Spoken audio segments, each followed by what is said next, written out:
Hello everyone and welcome to LeDroit India.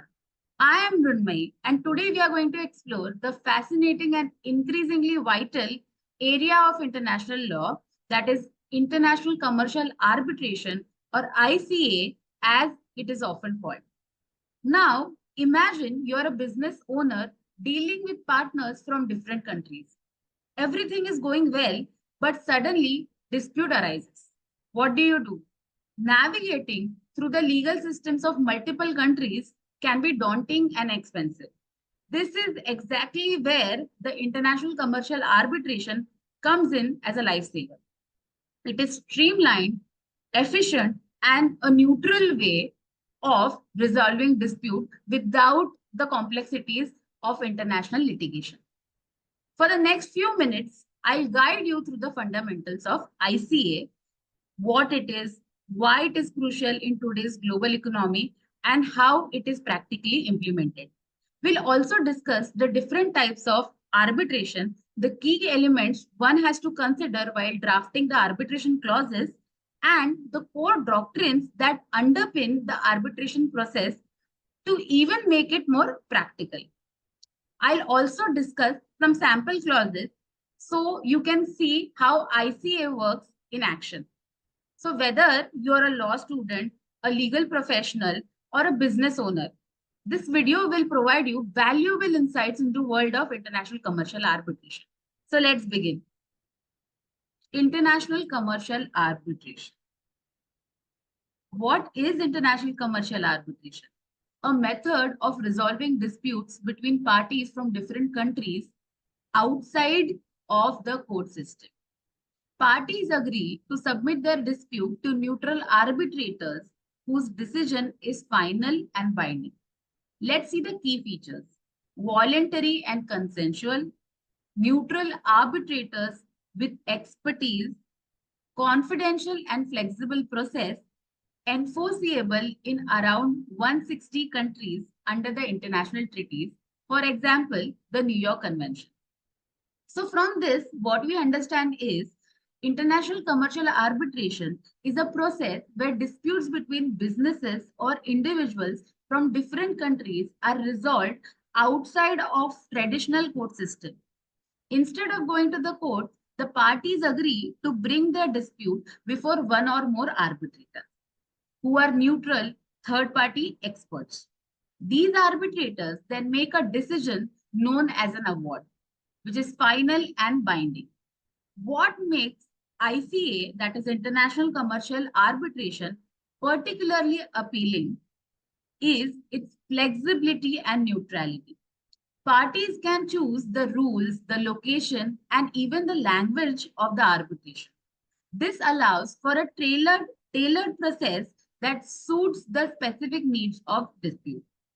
Plus, the whole process is private and confidential, which helps to protect sensitive business information. For instance, consider a dispute between Indian software company and German electronics firm over a joint venture agreement. Instead of each company dealing with the legal complexities of another country's court system, they could agree to resolve their dispute through arbitration in a neutral location like Singapore, using rules they find fair and just. This method not only saves time and money, but also avoids potential biases that could arise in the case where handled by one party's home court. Plus, the final decision is enforceable in the most countries worldwide, thanks to international treaties like New York Convention. This global enforceability is one of the key reasons why ICA has become preferred method of resolving cross-border disputes. Now, let's move on to our next slide. Purpose of international commercial arbitration. Now that you have understood what is international commercial arbitration, let's talk about its purpose. Why do so? Many businesses and legal practitioners opt for this method over traditional court litigation.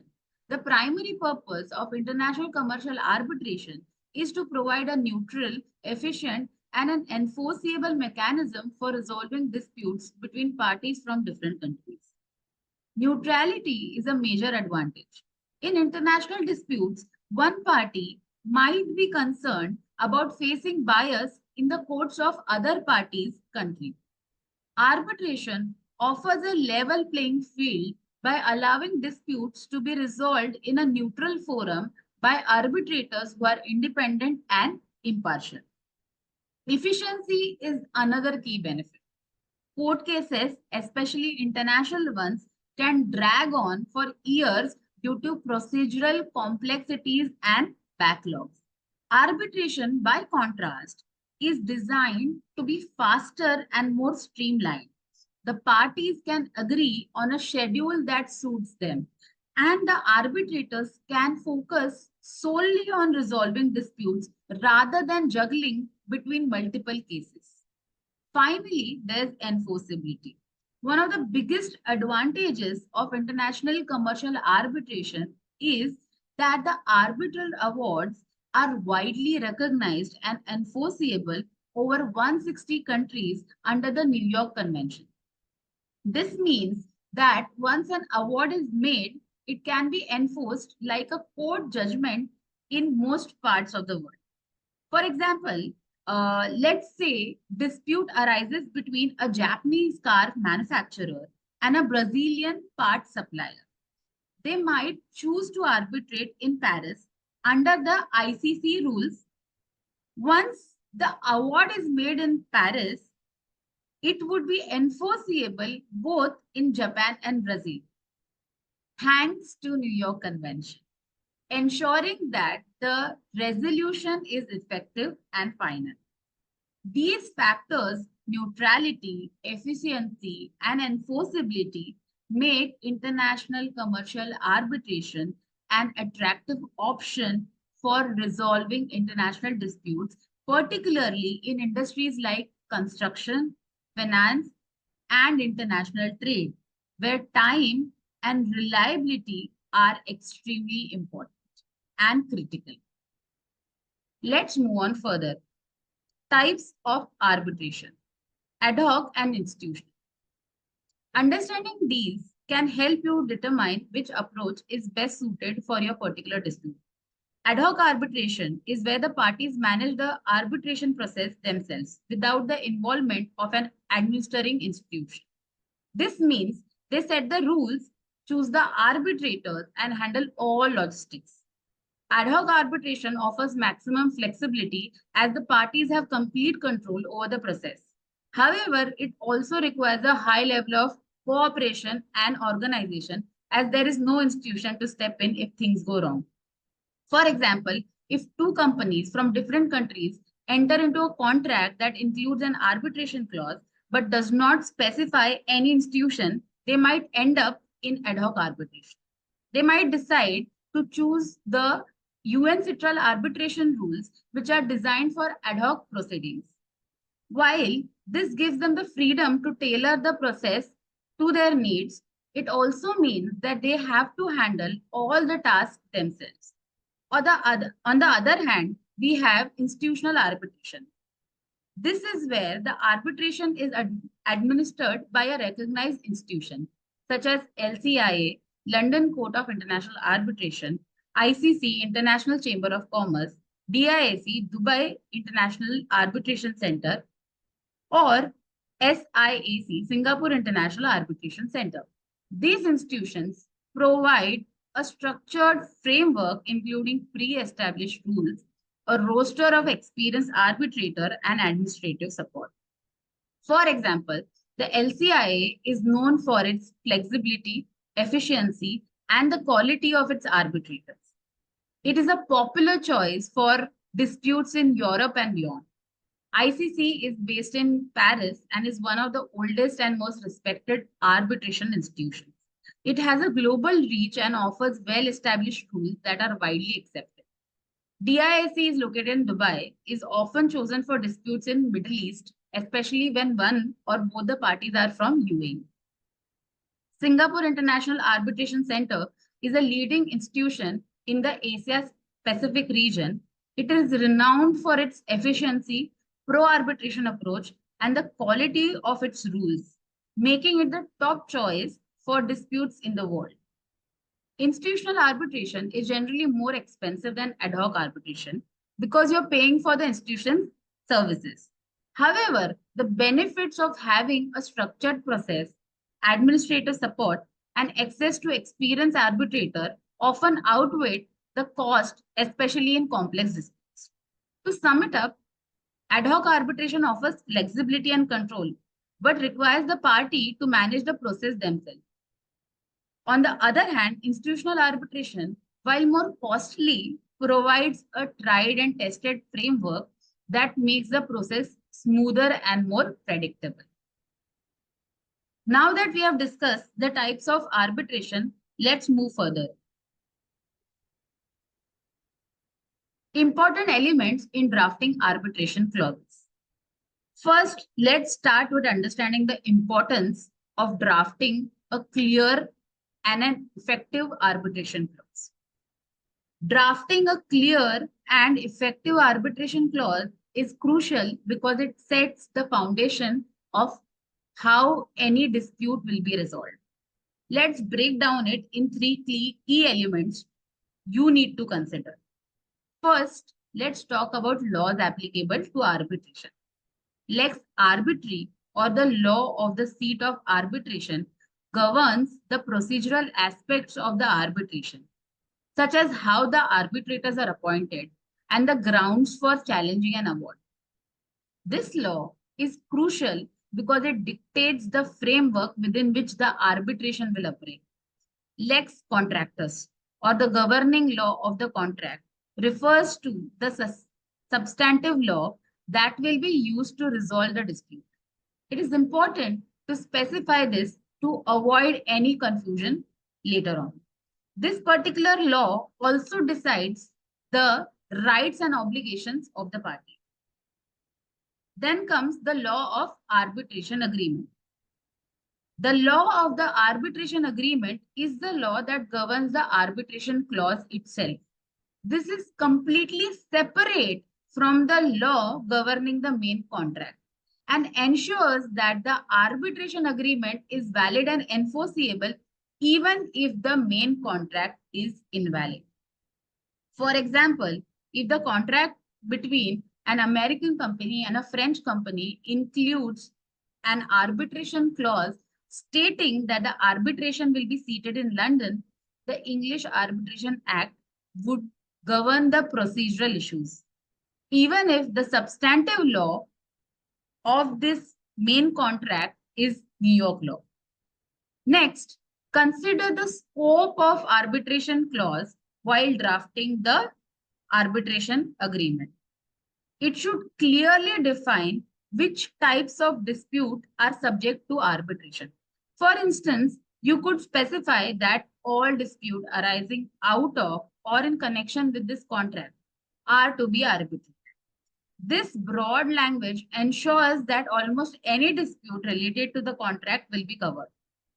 Then comes the seat of arbitration. It is another crucial element. This refers to the legal jurisdiction where arbitration is based. The seat determines the procedural rules that apply to the arbitration and also affects the enforceability of the award. Lex arbitri is the seat of arbitration. Popular seats for arbitration include London, Paris, Singapore, and Hong Kong because of their pro-arbitration approach. So whenever any party chooses any of these place as the seat of arbitration, the courts tend to promote arbitration rather than disqualifying the award or setting aside the award. That is why these four particular locations are always considered for being selected as the seat of arbitration, especially in international scenarios. Next, think about the arbitrability while drafting the clause. Not all dispute can be resolved through arbitration. Some jurisdictions exclude certain matters such as criminal cases or family law issues from arbitration. Ensure that your dispute is arbitrable under the laws of the seat of arbitration. So if the seat of arbitration is India and the arbitration talks about resolving dispute related to family law, such type of arbitration clauses will not be held valid. Then comes the language of the arbitration. Language is also important. The parties should agree on a common language for proceedings to avoid misunderstandings and translation costs. Number and selection of arbitrators is also another key consideration. Typically, parties can have a choice of one or three arbitrators. One arbitrator is more cost effective, but three provides a more balanced perspective, especially in complex scenarios or complex cases. The parties should agree on a method for selecting arbitrators, whether by mutual agreement or by an appointing authority. Finally, include institutional rules. If you're opting for institutional arbitration, specify rules that will govern the arbitration, such as ICC rules. Include the model clause. We are going to see the model clause in the end of this video. But make sure if you're opting for an institutional arbitration, you have to include the model clause specific to that institution in your agreement. A well-drafted arbitration clause can prevent many disputes from escalating by providing a clear and fair mechanism for resolution. So taking time to get this right is well worth the effort. Let's move further and see the doctrines related to international commercial arbitration. Doctrines followed in international arbitration. A pro-arbitration approach. Courts and arbitral tribunal favor upholding arbitration agreements and awards to promote arbitration as a dispute resolution mechanism. As we have already discussed, how Singapore, London, Hong Kong are generally chosen as the seat of arbitration over other jurisdiction. The reason behind that is the courts and the arbitral tribunal in these jurisdictions take pro-arbitration approach. Then comes the doctrine of separability.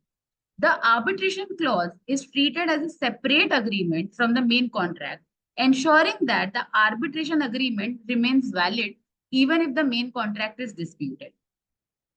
So, as we have already seen, how the law of arbitration agreement is different from the law of the main contract. So, even if the main contract is invalid, the arbitration clause will survive and will be treated as an independent agreement. Then comes competence. Arbitrators have the authority to determine their own jurisdiction, including the validity and the scope of arbitration agreement. For example, two parties get into a contract and have an arbitration clause. Thereafter, dispute arises. In this scenario, one party wishes to go for arbitration because they have an arbitration clause. Other party denies to go for an arbitration and insist on going to the litigation method because they claim that the arbitration clause included in the contract is invalid. Now, who is going to decide whether the arbitration clause is valid or invalid? If the parties go to the court, the whole purpose of arbitration is defeated. So instead of going to the courts, the doctrine of competence gives the authority to the arbitrators to decide their own jurisdiction. Whether the arbitration clause is valid or invalid, or whether that particular dispute comes under their scope to decide and pass an award. So these are the three doctrines which are extremely important and followed in international commercial arbitration. Now, let's move on further. What is a foreign award? An arbitral award made in one country and sought to be enforced in another country. So let's take an example here.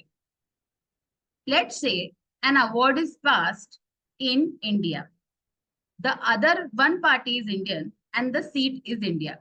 But the other party is British and they want to get their award enforced in UK. Can they do that? Yes, they definitely can do that because this will be considered as a foreign award. So the other party who wants to enforce the award in UK can go to the UK courts and enforce this particular award passed by Indian courts or Indian tribunal. So let's see what are the key points of foreign award. A foreign award is governed by New York Convention. So thanks to New York Convention, even if the award is passed in some other country, in that scenario, India and UK both being a party to the New York Convention, either or anywhere the award is passed, both the courts have the authority to enforce this foreign award. Second point is the foreign award must meet specific criteria to be enforceable, such as the proper notice to parties and compliance with the due process. And the third point is the foreign award can be refused to be enforced on limited grounds, such as public policy or lack of arbitrary. Let's say if whatever the award is passed is against the public policy. In that case, it can be refused to be enforced by any court. Or if the arbitrability of the dispute is unclear or ambiguous, in that case also the courts can refuse to enforce the foreign award. Now that we have understood foreign awards, let's try to put all these theory, what we have seen so far, into some context. So let's discuss some real-world examples of international commercial arbitration in action. One famous case involves the mobile phone giant, that is Nokia, and its dispute with Samsung over patent licensing agreement. The arbitration took place under the ICC rules and the award was enforceable across multiple jurisdictions. This case highlights how the arbitration can effectively resolve the complex, high-stakes commercial disputes on a global scale. Another example is arbitration between Chevron and Republic of Ecuador. This case was heard under the UN Citral rules, involved a long-standing dispute over environmental damage claims. The arbitration was seated in The Hague and the award was enforceable under the New York Convention, demonstrating the global reach and enforceability of international commercial arbitration. These examples illustrate the power of ICA in resolving disputes that cross borders, industries, and legal systems. They also highlight the importance of choosing the right arbitration clauses, rules, and seat to ensure a fair and enforceable resolution. Now, let's have a look at a sample model clause of an arbitration institution. This is the model clause of Singapore International Arbitration Center. It says that, revised as 12 January 2023, in drawing up international contracts, we recommend that the parties include the following arbitration clause. So if you want to choose Singapore International Arbitration Center to resolve your dispute as an arbitration institution, you have to mention this clause in your agreement, whether arbitration agreement or the main contract. So it just says that any dispute arising out of or in connection with this contract, including any question regarding its existence, validity, termination, shall be referred to and finally resolved by arbitration administered by the Singapore International Arbitration Center. In accordance with the arbitration rules of Singapore International Arbitration Center, also known as SIAC rules, for time being in force. Which rules are deemed to be incorporated by reference in this clause? Seat will always be Singapore because you have chosen SIAC as arbitration institution. You have a choice of choosing the number of arbitrators and also the language of the arbitration. And the clause ends with, in respect of any proceedings in Singapore commenced under the International Arbitration Act 1994, in relation to the arbitration, the parties agree, one, to commence such proceedings before Singapore International Commercial Court, and B, in any event that such proceedings shall be heard and adjudicated by SICC. So basically, before going to the Singapore courts, they have to go to the Singapore International Commercial Court. These are specialized courts for resolving arbitration disputes after going to an arbitral tribunal. So this is what a model clause looks like, and every institution has their own model clause. You just have to Google this institution, look for their website, look for their official website. You will find their model clauses on their official website. You just have to copy the clause, edit it according to your tribunal requirements or the language, and just include it and stipulate it in your agreement. So as we wrap up, let's quickly recap what we have covered today. We started by understanding the basic concept of international commercial arbitration, what it is, why it is important to resolve cross-border disputes. Then we discussed the purposes of advantages of ICA, including neutrality, efficiency, and enforceability, which makes the preferred choice for many international businesses. Next, we also explored two types of arbitration, that is ad hoc and institutional. We saw what are the key considerations one should make while drafting clauses. Also, we saw the seat applicable laws, doctrines, and the sample model clause for arbitration institutions. To conclude, if you're dealing with international contracts or dispute, understanding ICA is just not beneficial, but also essential. It can save you time, money, and potentially a lot of legal headaches down the line. Thank you for joining me today with this video. If you found this video helpful, please give it a thumbs up. See you next time with a new topic.